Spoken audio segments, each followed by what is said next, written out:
A very good evening. Thanks for joining us for the press preview, our first look at Tuesday's front pages. It's time to see what's making the headlines. Tonight with the political editors of The Guardian and The Sun, Pippa, Crerar and Harry Cole. They'll be with us from now until just before midnight. Good to see you both. Lots to discuss. We'll chat in a moment after we've had a look at some of those front pages for you, beginning with the Metro, misogynists, homophobes and racists. That's how the paper sums up the findings of a report into the behaviour and culture of the Metropolitan Police, which is due to be published tomorrow. The Daily Mail also leads on this story with the headline, Broken and Rotten. The Guardian calls it a damning verdict.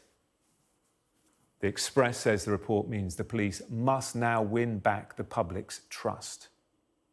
The FT has more on what it describes as the shotgun marriage between the investment bank UBS and the ailing Credit Suisse, which the paper says has angered bondholders.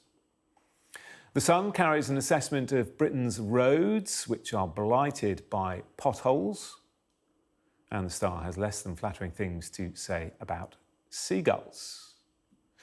And don't forget, you can scan the QR code that hopefully you'll see on screen during the programme. There it is. You can check out the front pages of tomorrow's papers while you watch us discussing them. And to talk about them, Pippa, Crerar and Harry Cole are with us. Really good to see you both this evening. All the papers have got headlines about this report coming out tomorrow. And it is, Pippa, a damning verdict, as The Guardian says, on the Met Police. Yes, this is a review carried out in the wake of the murder of Sarah Everard by Wayne Couzens into the Metropolitan Police and the culture that exists there. Obviously, the awful though the Sarah Everard murder was, it wasn't an isolated case of the Met Police displaying potentially institutional examples of sexism, misogyny, racism. There's been a litany of awful stories over the last couple of years, really showing the Met Police in a really bad light. And the Louise Casey report into this has concluded that the force has suffered a collapse in public trust and is guilty of institutional racism, misogyny and homophobia. It is absolutely damning. It was 300 or so pages. And what at its heart, it comes down to the trust that the public, or lack of trust that the public in London has in the police.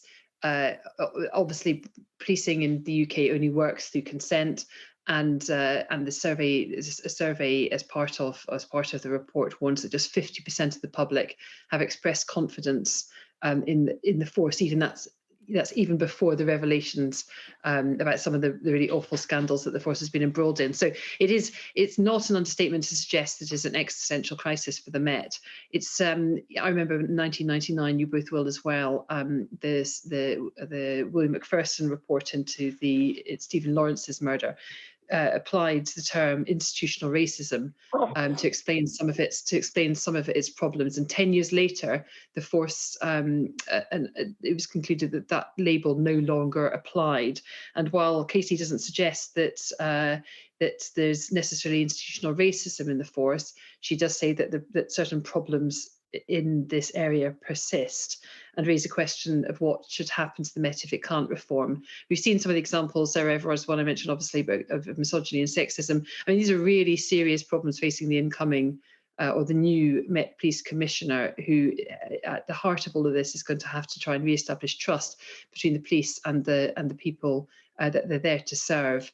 We've had many difficult days for the Met in recent times, but this really sort of underlines what much of this is about. I think we're all going to be listening very carefully to what the Commissioner says tomorrow, once we all have seen the full detail of this report, into how the Met is going to respond and whether it's going to be able to address some of these ongoing issues. Yeah, just picking up on what you said there, Pippa. Louise Casey says public respect has fallen to a low point. Londoners who do not have confidence in the Met outnumber those who do, and these measures have been lower among black Londoners for years. And Harry, the front of the Metro, many commuters in London will be picking up this paper tomorrow, reading it on the bus or the tube. And what a headline: misogynists, homophobes and racists.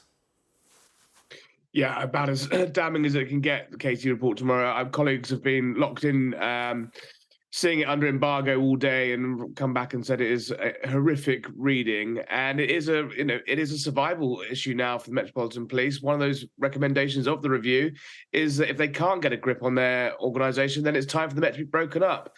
This is something that ministers have talked about for over a few years now. Is the Metropolitan Police too big? None of these problems seem to blight the City of London police force, or Manchester Police, who they have had their issues in terms of being put in special measures for their financing, but none of these issues seem to be at the forefront of so many scandals involving the police force.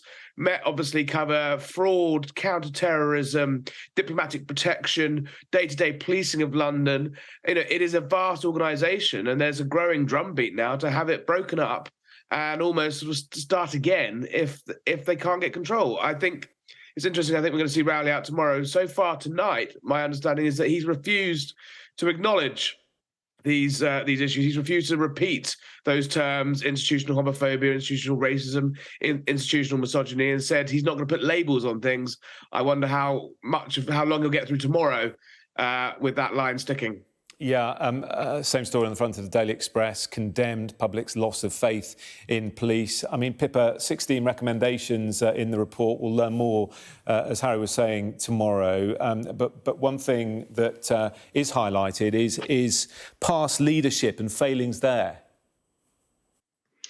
Yes, in particular, I think it's likely to focus on the leadership of Cressida Dick, who was Mark Rowley's predecessor, who was ousted as commissioner in February 2022, after Sadiq Khan said he was unconvinced she could lead the Met out of the crisis. He's obviously the London mayor who's got oversight of the Met, and the report did send so-called Maxwell letters to people that were going to be mentioned in the report, that were going to be criticised, so that they could respond. So it'd be interesting to see, when we've got the full detail of that report, how exactly they have responded.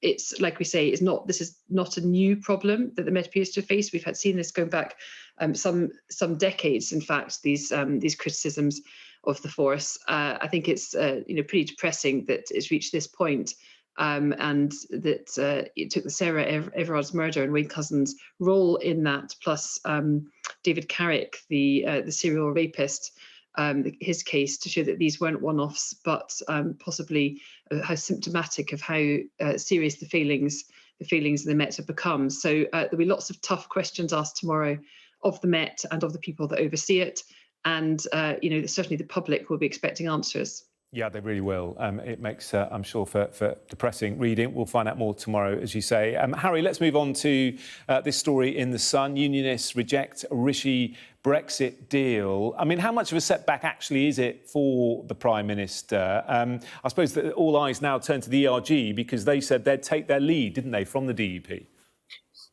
Yeah, it's annoying for the Prime Minister on two levels here. One, what is the point of doing this deal, which is, it's not perfect, but it should perfect be the enemy of good, if that makes sense, in the eyes of the government. The whole point was to try and get power sharing restored in Northern Ireland. Now, the DUP are the ones holding out against that, saying that they wouldn't go back into Stormont without the protocol being fixed. This is a pretty big fix. There's slightly warmer words, I think, towards some of it than you might have expected from Jeffrey Donaldson earlier today. But he's obviously slightly hamstrung by the fact that there's some hardliners within the hardliners, if that makes sense, in his party, who are adamant that this isn't good enough.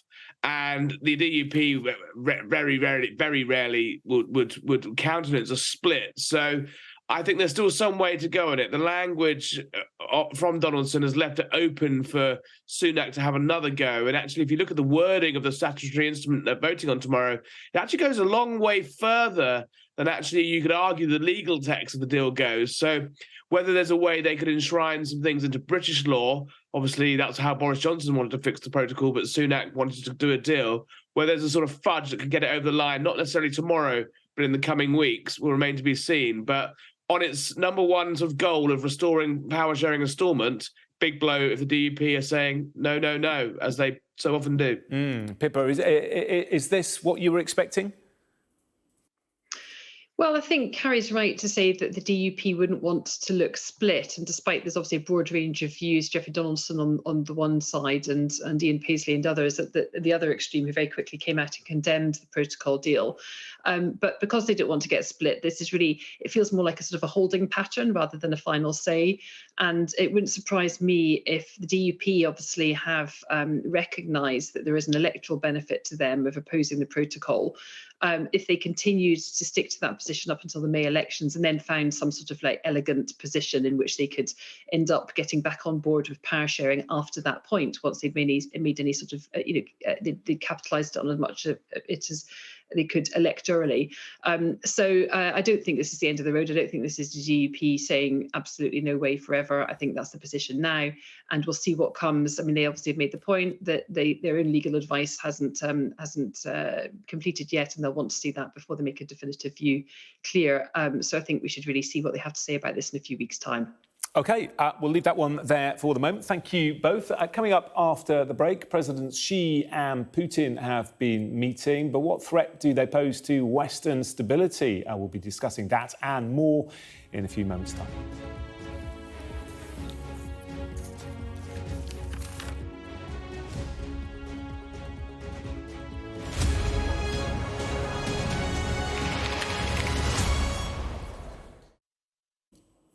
Hello again, part two of the press preview. Harry and Pippa are still with us. Let's turn our attentions to Russia. Front of the Guardian, Xi Jinping and Putin shaking hands there, all smiles. Harry, do you think China can be a peacemaker in the Ukraine conflict? And if so, I wonder what the terms would be. Yeah, and whether they really actually want that, or whether they would quite like to see the sort of conflict not escalate, but certainly carry on. It's certainly in China's interests, if being cynical interest, to have the sort of world's eyes distracted on Russia rather than themselves. But I do think there would have been a sort of stern warning about taking things too far, destabilizing things with, obviously threats of nuclear weapons and the like. And I think China would have looked at how the West has reacted to the situation in Ukraine, especially post-Afghanistan, where it's clear that Putin took the view that the West was too divided to do much about his stance towards Ukraine. And China will be looking at that, at how they deal with Taiwan, and whether a similar coalition of the West and a coalition of democracies and the wider world would stand up to him if he was to try a similar action in the Taiwan Straits. But it's clear that China are being as helpful as they can without crossing that line into lethal aid at the moment, where they would see sanctions slapped on them in a similar way to Russia. They're buying lots of oil at cheap prices, which suits them. So, I can't see them playing peacemaker in the traditional sense, but they might just keep Putin in check from going any further. Yeah, Pippa, what's your take on this state visit? Well, it feels very much that President Xi is providing diplomatic cover to the Russians at a time when they are increasingly isolated, certainly almost entirely isolated when it comes to relations with the West. And Russia needs allies for trade, for energy, and potentially down the line keeping the option of military support on the table, although, as Harry rightly says, it's likely to be a last resort to that. And I can't see China willingly going down that path. But it's an alliance which will nevertheless make the West feel uncomfortable because of the economic might of China. And one they would rather that Xi didn't look like he was trying to take sides here. I mean, that's the danger. That's the danger for them. Benefits the West to maintain that sort of isolation for Putin in this conflict. And then, of course, the proposal of a sort of a negotiated solution, part of China's peace plan, is not one that the West is talking openly about at the moment. We're not at that point yet. Although I was very struck by comments by Rishi Sunak on his way to Paris to meet President Macron last week, in which he suggested that is where this all ends up. That may be the case, but it feels unusual and rather premature for a Western leader to be saying that at this time. But that's obviously where Putin and presumably where Xi would like to end up. But like I say, it feels like we're some way off that just now. Yeah, OK. Let's turn to the front of the Mirror. Boris Johnson was... we were meant to see, Harry, details of Boris Johnson's defence today, but I guess lawyers are poring all over it. We may get to see it tomorrow before he gives evidence on Wednesday. The headline the Mirror have gone with last chance buffoon. What do you make of this dossier? We're going to see more WhatsApp messages. I think dossier is quite a loaded term, to be fair. If you look at the terms of reference of the investigation, the committee have put out their side of events, their version of events. They want to question him, and they've come to us with preliminary findings. And before an evidence session, Johnson has his right to set his views on it. Now, the committee's been given 10,000, we're told, documents, most of them by number 10 under Rishi Sunak, authorises all that to be handed over, including photographs, emails, WhatsApp messages. Now, Johnson's camp are saying, well, look, they've put their versions of events across. They've skimmed through, cherry-picked, some of them are saying, key bits of the evidence, and it's well within his rights to go through it and point to other bits before they sit around the table and have a Barney for 4.5 hours, 5 hours on Wednesday. Now, it was meant to be today. The process is that this is all submitted by lawyers to the committee, then the committee publish it. I don't suspect they were waiting for 50 pages of this stuff. So when it did drop at, we're told, 2:32 this afternoon, it was deemed too late in the world of officialdom for that was far too late in the afternoon for them possibly to get it out in time for the close of play, or indeed, dare I say, newspaper deadlines tonight. And so we'll have to wait for another day. Like this scandal, and many times at this scandal, we've been waiting for a report to drop. It will all come to a head on Wednesday afternoon, 2 till 6, we're told, in the House of Commons, where, if you believe Boris Johnson, it's a kangaroo court and a Stalinist show trial. And if you believe the MPs, it's the Parliament at its best as they roast one of their own. So all the drama still to come, but we might just have to wait a little bit longer for the details. All right, let's get the thoughts of the journalist of the year for her Partygate scoops. What do you make of it all, Pippa? Well, we were expecting the report to come out today, Boris Johnson's report. Harry's quite right, of course. Boris Johnson is absolutely essential that he's given his say and given the opportunity to submit these documents. I understand that they had to be redacted, obviously, to protect some of the witnesses, which is why the officials deemed that they weren't ready to be put out. And we're expecting them tomorrow. Shouldn't have to wait till Wednesday morning for it. Expect them tomorrow. Unclear at this point whether it's going to be tomorrow morning or tomorrow afternoon. But it will be really interesting because we've already had that interim report from the committee, which said that that the evidence strongly suggested the breaches of the guidance, the COVID guidance in place at the time, would have been obvious to Boris Johnson at the time of the gatherings. This is all about, obviously, whether he recklessly misled Parliament about those Downing Street parties. That interim report had identified 4 occasions on which it thinks he did. And actually, I think quite a lot of us were surprised by how far the interim report went. And how damning it appeared for Johnson. Clearly, he'll be wanting to have a say, and you can only assume that the committee will take all the evidence in the round, with what it's gathered itself, but also what Boris Johnson has now provided. Obviously, when his number 10 was asked to hand over the WhatsApps and the emails and the messages that Harry referred to, they sent them over in such redacted form that they were pretty much useless, the committee said, in August. And it wasn't until Rishi Sunak came in and then handed over the lot. I'm not sure how that will have gone down with Boris Johnson, but nevertheless, it's all out there now. And we should hopefully soon hear for ourselves. We will soon hear for ourselves what Johnson's got to say, what his defence will be, and be able to make conclusions about whether he did indeed knowingly or recklessly mislead Parliament. OK. And just going to have a very quick look at the front of the Sun, Harry. I mean, there's so much going on. I'm quite surprised they've gone with this story, but it is a topic that does get the public talking. Well, no, I mean, outside of the capital, where the majority of people travel by bus and train to get to work, there are millions of drivers who are having their cars and tyres ripped to shreds every day by the shocking state of Britain's roads. I don't think that's a surprising decision to splash on that at all. What this shows is actually inflation, again, crippling another industry. The rates at which potholes are being fixed this year has plummeted compared to previous years as the construction industry costs soar. Councils are broke. Last week at the budget, only 200 million extra was awarded to help fix potholes for local councils. And the MPs, councillors, industry are saying tonight they need 5 times more than that. 49% of Britain's roads are not in any fit state, with a third of them needing urgent repairs to stop them becoming dangerous.